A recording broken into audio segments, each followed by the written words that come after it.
Okay, what has this off season been like as a state champ? Again.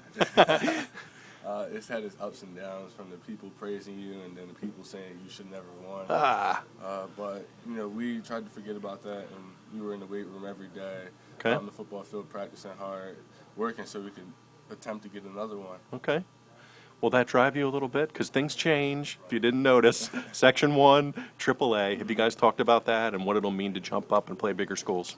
We did. We know that the competition level is going to go up, and so that we got to bring our A game literally every game. So we've been working hard, driving and aspiring to be the best in the state once again. There's a lot of familiar faces and names back. Is that cool, knowing that a lot of you guys have done this and played together for several seasons? How important is that for camaraderie and just having a lot of guys back again? What's that like? Yeah, having a bunch of guys we played with over the past couple of seasons has helped for even the experience, and even teaching the younger guys who haven't played at all yet what it's like to play in a varsity level game, what it's like to be a state champ, Right. and how hard you need to work to do what you want to do. You have definitely beefed up. What has your regimen been like here this summer, working out? How much have you put on? Because obviously you've beefed up a little bit. What's your schedule like and everything? I put on about 5 to 10 pounds since last season. Okay. Ever since the season ended, we had a 2-week break, and then we started getting after it again. Okay. In the weight room. We go to school at 6:30 in the morning. We lift right before class. Okay. And then after school, go for a run for about a couple miles, and then we lift some more. So it's been like that every day since December, January. Okay.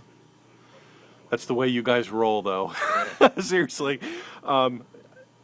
What's this been like for you, the recruiting stuff, the offers, and now hearing Penn State and hearing a Pitt, and I know you said something about Nebraska, hopefully, knock on wood. How have you handled this? Has it been tough thinking about all this? And where are you at kind of mentally with this whole recruiting deal? Recruiting aspect, it's had its ups and downs. Schools telling you that you're the greatest and they really want you to come there, and then some schools just closing the door right in your face. But I've been trying to take it in stride. Okay. And trying to just decide which school would be the best fit for me. Okay. And you have even the fans on Twitter and Facebook reaching out to you saying why you should go to that school and this school. It's pretty crazy. Yeah, and I know you're a social media guy.